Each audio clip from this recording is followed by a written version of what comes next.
Salam aleyk edid vatandaşlar, mehriban aydym saada sunugotu söýçüler. Ene bugün Çäçif Media studiyamy bilen birlikde canly owalar atly aydym saada diýen çalyş gepleşigimizde bugün üýtbeşik bir zekinimiz ustadymyz Leyla Serdarova gepleşigimizde mehmançylykda Leyla Serdarova bilen gurrun döşlüğümizde aydym saada bilen dowam eder. Leyla Serdarova barada gysgaça aydymyzda Leylacan öz ustadlygyny görkezmek üçin ýurdumyzda bir näçe çykyşlar eden galy berse Rossiýa döwletimizde ýyllyk meşhur ýyllyk Diana Gurskaýewa bilen bile bir sahnada çykyş eden galanam Leylajanyň özü gurrun berer. Leylajan şu gepleşigimizde sizi hoş gördük. Salam, men Mar vilayatynyň Saglyk Geldiş okuw terbiýeçilik toplumynyň görüş bölüminiň 7-nji synp okuwçysy Leyla Serdarova. Men kiçilikden aydym aýtmany höwesli. Men 2018-nji ýylyň 24-nji oktýabryna ýatdan çykmaja günnämiň biri bolup geçdi. Men Rossiýa döwletine Diana Gurskaýewa bilen bir sahnada bilelikde aýdymy ýerine ýetirdim. Men iň gowy uly ardawym Diana Gurskaýewa bilen bilelikde bir sahnada aýdymy ýerine ýetirmekdi we meniň o wagt o pyrsat ardawlam hasyl boldy. Onda Leylajan özüňe iň ýakyn bir gowurýan aýdymlaryňy janly sesde bir ýyleşlemede ýetirip berýärli, mümkin bolsa. Men öz ýüregim bilen gowurýan aýdymy şonu başardygymdan ýerine ýetirip bereň.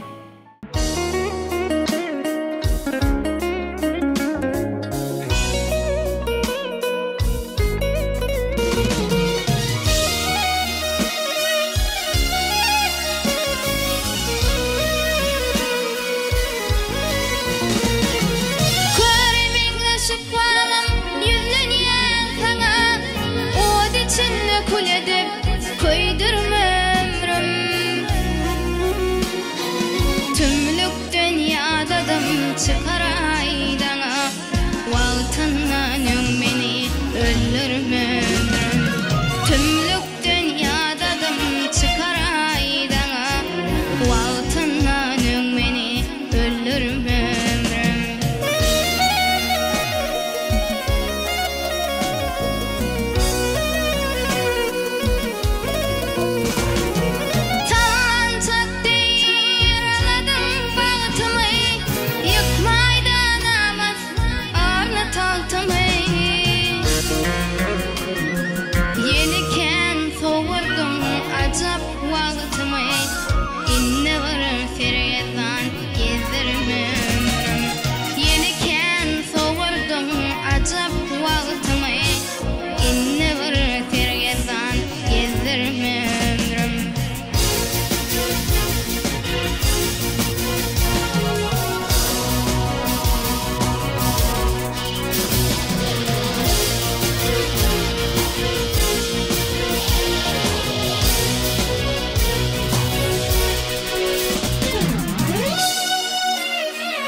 Kösemen algın yaram köptür abi sızırım ömrüm Al sana amanatım kösemen algın yaram köptür abi sızırım ömrüm Yine var sergezan gezirm ömrüm